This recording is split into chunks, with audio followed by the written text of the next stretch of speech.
Bonjour chers visionneurs, c'est Thomas.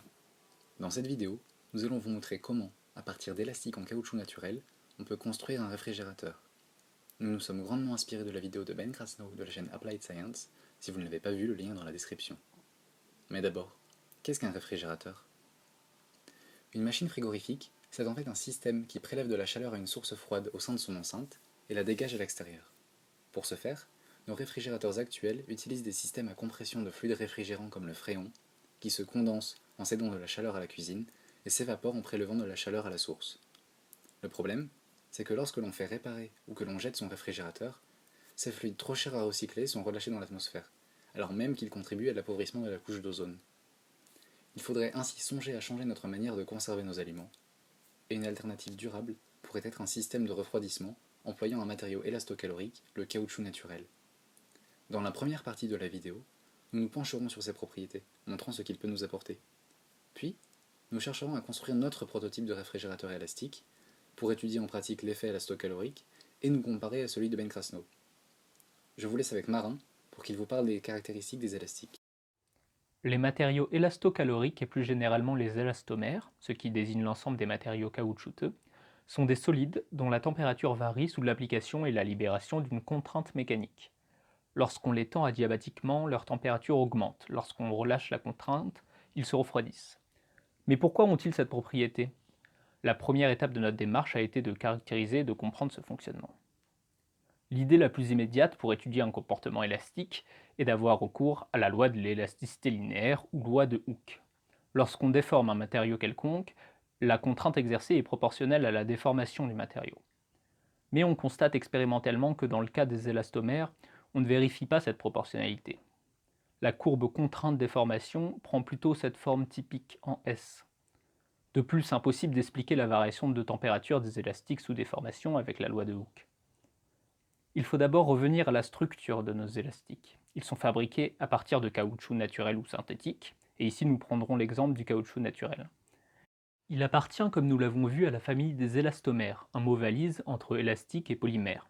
En effet, ils sont principalement composés de polymères organiques, des polyisoprènes dans le cas du caoutchouc naturel, des molécules très longues et très flexibles. Elles sont constamment enroulées sur elles-mêmes à cause de l'agitation thermique. On peut les modéliser par une chaîne idéale, une suite de maillons rigides, pivotant parfaitement les uns sur les autres. Dans ce cas, on s'aperçoit que lorsqu'on étire une telle chaîne, les maillons qui jusque-là avaient accès à un grand nombre de positions voient leurs possibilités restreintes. Le nombre de conformations que peut prendre la chaîne diminue avec la distance entre ces deux extrémités. Lorsqu'on étire l'élastique, on étire alors tous ses polymères et on réduit ainsi le nombre de micro-états du système. Comme son entropie est proportionnelle au logarithme du nombre de micro-états accessibles, étirer un élastique revient à diminuer son entropie. Cette diminution d'entropie implique thermodynamiquement une augmentation de la température si la transformation s'effectue adiabatiquement. Lorsqu'on détend l'élastique, l'entropie va augmenter, ce qui s'accompagne d'un refroidissement.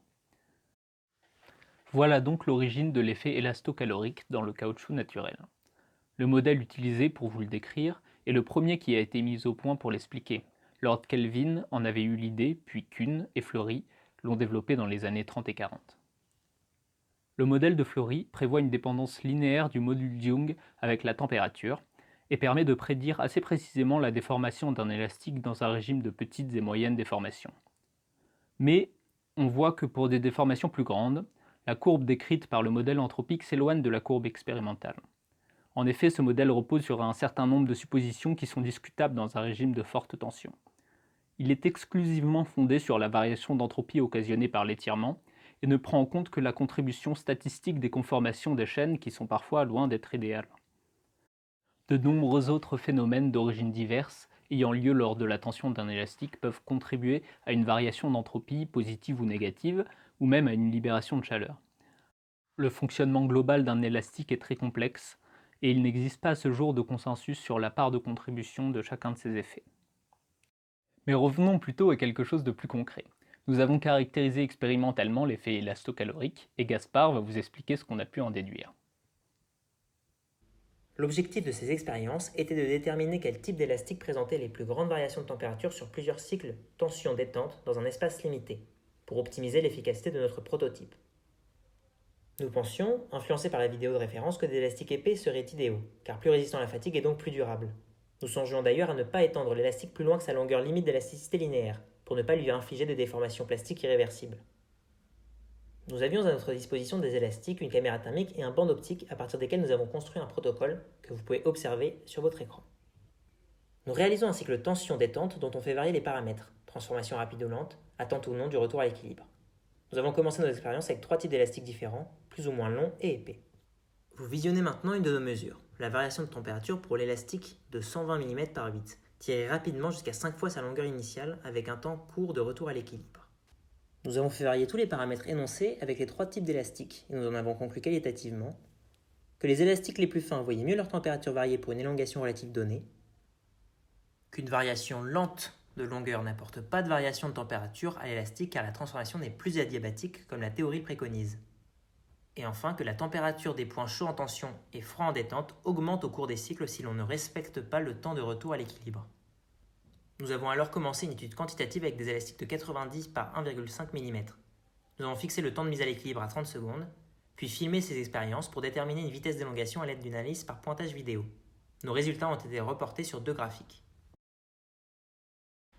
Celui de droite permet de visualiser les cycles tension-détente que complète l'élastique pour différentes élongations fixées.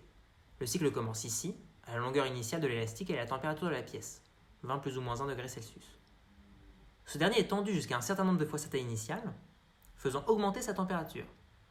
Le temps de mise à l'équilibre fait redescendre sa température à celle de la pièce. Enfin, la détente lui fait faire le chemin inverse. Il retourne à sa longueur à vide et sa température baisse de nouveau. Un autre temps d'homogénéisation permet de compléter le cycle. Ce graphique révèle la proportionnalité entre variation de température et élongation relative. En effet, on voit bien que tirer un élastique à 6 fois sa longueur à vide renforce la variation de température, par rapport à un cycle où l'élongation relative est inférieure à 4. Pour ce qui est du graphique de droite, on relève 2 faits intéressants. Une certaine symétrie de variation de température entre la tension et la détente pour une même élongation, et une variation de température négligeable pour les élongations relatives inférieures à 2. La symétrie est un phénomène logique au vu de ce qui est expliqué dans la théorie. Mais nous voyons aussi que nous sommes obligés d'imposer une déformation plastique à l'élastique pour faire varier sa température, c'est-à-dire sortir du régime d'élasticité linéaire nécessitant une élongation relative inférieure à 2. Nous avons suivi le même protocole pour des élastiques encore plus courts, de 60 mm par 1,5, afin de définitivement choisir les élastiques à utiliser et les dimensions de notre machine. Les résultats sont répertoriés dans ce tableau. On voit que pour une élongation donnée et une même épaisseur d'élastique, c'est le plus court qui présente la plus grande variation de température, en tout cas du même ordre de grandeur que celui de 9 cm. On en conclut que plus l'élastique est court et fin, plus il est intéressant pour notre prototype. Bien, maintenant nous avons caractérisé les principales propriétés élastocaloriques des élastiques, je laisse Thomas vous parler de l'élaboration du prototype. Notre objectif était de reproduire le modèle de réfrigérateur réalisé dans la vidéo de Ben Krasnov tout en l'optimisant. Sa machine est composée d'une enceinte cubique d'environ 40 cm de côté qui constitue le corps du réfrigérateur. L'effet élastocalorique, qui ressort de la traction et la détente d'un élastique, est ici mis en œuvre à l'aide d'une roue. Les élastiques sont d'une part attachés à un point interne de l'enceinte, qu'on appelle le point de pivot, et d'autre part tout le long du périmètre de la roue, de telle sorte qu'ils soient périodiquement tendus et détendus. La roue tourne à vitesse constante à l'aide d'une manivelle et d'un système d'engrenage. L'enceinte est fendue sur une de ses faces pour laisser passer la roue, et un ventilateur y est ajouté en son sein pour homogénéiser la température interne. Nos résultats expérimentaux viennent cependant remettre en question ce système, et lui apportent une contradiction. La roue ne peut pas tourner à vitesse constante. Si elle tourne lentement, l'élastique a le temps d'échanger de la chaleur avec le système extérieur. Si elle tourne vite, la condition de retour à l'équilibre dans le cycle n'est pas respectée, et l'élastique verra au fil des tours sa température augmenter. Après avoir envisagé divers systèmes alternatifs, nous avons décidé de garder le mécanisme enceinte roue-fente en lui apportant 2 nuances. La première est que la roue devra tourner par demi-tours rapides, avec un temps de pause entre 2 demi-tours. Le pointage vidéo et nos calculs ont donné une vitesse idéale de rotation de 2 tours par seconde, soit un demi-tour en un quart de seconde. Cela permettra à tous les élastiques de la roue de réaliser adiabatiquement une étape de leur cycle, la détente s'ils étaient loin du point de pivot, ou la tension s'ils étaient initialement détendus. Cette première modification du système implique la deuxième. Pour optimiser la variation de température, il faudra attacher les élastiques au sein d'un angle assez faible formé par leur point d'attache sur la roue et le point de pivot, et non les répartir uniformément. Sinon, lors du demi-tour, les élastiques qui étaient dans une position intermédiaire auront de faibles variations de longueur, et par conséquent de faibles variations de température. La seconde condition et donc que les élastiques soient attachés sur les deux points opposés de la roue qui maximisent leur élongation. Enfin, nos expériences nous ont permis de choisir l'élastique de 60 sur 1,5 mm comme élastique idéal, qu'on va tendre jusqu'à 5 fois sa longueur à vide, soit jusqu'à 30 cm. Voici une image de la roue. Comme vous pouvez le voir, il faut que son diamètre comprenne 6 cm d'un côté pour les élastiques détendus, 30 cm de l'autre pour ceux tendus, et en laissant des marges de 2 cm pour les points d'attache des élastiques, on obtient un total de 40 cm de diamètre. Ayant fait le choix de prendre la même dimension pour la roue et l'enceinte, celle-ci sera un cube d'arête de 40 cm, et donc assez semblable à la référence. Cela nous permettra d'y mettre un objet quelconque dedans, car après tout, le but d'un réfrigérateur n'est pas de refroidir seulement l'air qu'il contient. Une de nos améliorations majeures aurait été l'automatisation de la rotation de la roue à l'aide d'un moteur, d'engrenages et d'une carte Arduino, qui aurait pu commander la rotation par à-coup. Cela permettait d'éviter qu'un corps humain, par définition chaud, doive activer une manivelle proche de l'enceinte, ce qui aurait faussé les mesures de température. Par ailleurs, en imaginant qu'une telle machine fonctionne et soit commercialisable, il faudrait assurément qu'elle soit active tout le temps, et donc autonome. Nous ferons finalement tourner manuellement la roue, et vu que l'on répartit les élastiques sur deux de ces points opposés, nous l'avons transformée en planche qui pivote rapidement autour du centre de sa face d'une position horizontale à la position horizontale inverse. Cela ne modifie en rien nos contraintes, les élastiques restant proches de l'axe de la planche. Voici alors le prototype tel qu'il va être construit, avec le point de pivot en rouge. Mais je ne vous en dis pas plus, c'est Nicolas qui va vous faire suivre la construction du prototype jusqu'à son état final. Pour fabriquer un réfrigérateur à élastique, il vous faut du bois, des élastiques, un anneau métallique assez grand type porte-clés, des tubes de colle vide, quelques clous et un bon vieux scotch. La structure globale respecte les prévisions dans ses dimensions et dans ses matériaux. De longues planches de bois relativement identiques de 2 cm d'épaisseur ont été découpées avec une scie circulaire et assemblées à l'aide de colle à bois. On laisse un espace pour la fente sur l'un des côtés afin d'y laisser passer la roue à élastique. Jusqu'ici, on suit le modèle prévu. Une fois les élastiques sélectionnés, on a commencé à tester des roues. La première était en Lego, elle avait deux avantages, un pivot au centre avec très peu de frottement et la possibilité de modifier sa forme. L'inconvénient était le fait que la torsion exercée par un élastique tordait la roue, d'où l'abandon de cette idée. Le choix de ne répartir les élastiques que sur une fraction de la roue nous a amené à ne considérer qu'une planche percée de clous, comme sur le schéma montré par Thomas. On a pu y monter jusqu'à 24 élastiques. La rotation de la planche est assurée par un tube de colle vide incrusté dans une potence en bois assez épaisse. Cela impose au bout d'un certain nombre de tours d'inverser le sens de rotation de la roue afin de ne pas arriver en butée de la liaison hélicoïdale du tube. Le point de pivot est composé de l'assemblage entre l'anneau en métal sur lequel sont attachés les élastiques et le second tube de colle. Il est fixé à l'enceinte avec du ruban adhésif. La partie de la roue se trouvant à l'intérieur de l'enceinte a ses élastiques détendus, ils absorbent l'énergie du chaud. Ensuite, d'une vive rotation de la roue, ils se retrouvent tendus à l'extérieur et libèrent l'énergie dans l'air. L'idéal est d'attendre un peu l'homogénéisation des températures entre les élastiques et l'air. Les expériences avaient déterminé un élastique idéal de 6 cm de longueur à vide. Nous avons eu tort, nous avons vu trop grand, il a fallu prendre des élastiques de 9 cm à la place. Comme pour une même élongation relative, les deux types d'élastiques avaient globalement les mêmes variations de température. Les résultats ne seront pas modifiés, nous aurions simplement pu diminuer le rayon de la roue de 5 cm, influençant le choix de la dimension de l'enceinte. Vous pouvez voir sur ces deux images la représentation schématique de notre prototype vu de face et vu de haut. Le volume interne est très légèrement inférieur à celui prévu à cause de l'épaisseur des parois. Les attaches des élastiques sont signalées en noir et le point de pivot en rouge. En pratique, nous finirons par placer le point de pivot à l'extérieur.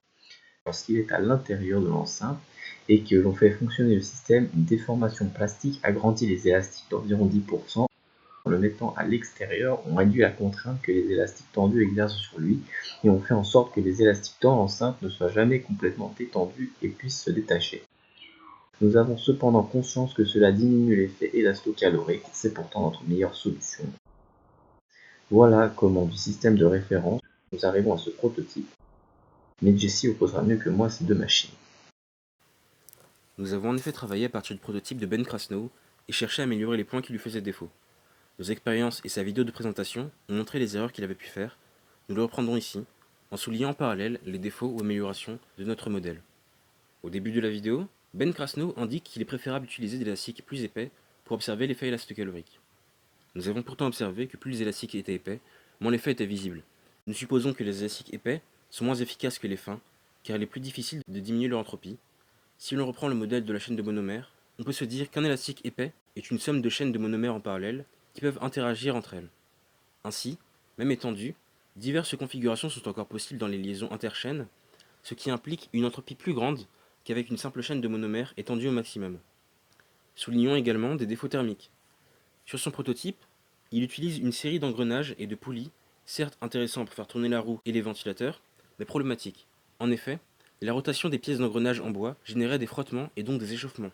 Or, certains points de chauffe se trouvent à l'intérieur de l'enceinte censée être refroidie, ce qui amoindrit l'efficacité du système. Contrairement à lui, nous n'avons donc pas construit ce système sur notre prototype, mais nous n'y avons pas installé non plus de ventilateur, ce qui rend les échanges de chaleur, et donc les cycles de notre machine, plus longs. En réalité, le fait d'utiliser l'air comme fluide de transfert thermique est critiqué dans la littérature sur le sujet, car l'air est trop peu conducteur pour être utilisé efficacement. C'est un problème pour nos deux machines. Il aurait fallu utiliser un fluide plus conducteur de chaleur, tel que l'eau. Dans la vidéo de référence, les élastiques sont répartis uniformément sur la roue, qui tourne lentement et en continu. Nous avons déjà montré en quoi cela faisait dysfonctionner son système, et nous avons apporté des solutions à ce problème dans le nôtre, avec la rotation rapide et par à-coups. Un problème commun aux deux prototypes reste leur dimension trop importante, ce qui implique une grande surface d'échange thermique, c'est-à-dire une perte d'étanchéité et donc d'efficacité. De même, il manquera un isolant à mettre sur les parois de l'enceinte pour diminuer les pertes. Enfin, et Ben Krasnow le précise lui-même à la fin de sa vidéo, même en ayant fait tourner sa roue pendant quelques minutes, il ne parvient pas à mesurer à l'aide de sa caméra thermique des différences significatives de température entre l'intérieur et l'extérieur de l'enceinte. On ne sait pas si c'est sa présence à proximité de la machine qui provoque la différence de température, et on ne peut pas non plus savoir si son système fonctionne bien. Notre prototype final présente le même défaut. On ne peut l'actionner que manuellement, de telle sorte qu'il sera difficile de déceler des variations de température significatives à cause de notre présence perturbative. Ces accumulations de problèmes soulignent peut-être que le mécanisme de la roue, voire même de la traction des élastiques, n'est pas le plus adapté à un refroidissement efficace. Nous avions notamment songé à changer de système pour utiliser la torsion des élastiques déjà expérimentée par M. Wang et ses collaborateurs. Quoi qu'il en soit, grâce à nos expériences et au modèle de chaîne anthropique, nous pouvons conclure que le prototype de Ben Krasnow ne pouvait pas fonctionner. Quant à notre système, il serait intéressant de pouvoir réaliser des mesures dessus. Finalement, même si nous avions découvert le fait que le mécanisme enceinte, fente et roue n'est pas adapté à un système de réfrigération efficace, nous avons pu par notre étude mettre en valeur l'effet élastocalorique comme méthode de refroidissement alternative au fluide frigorifique classique.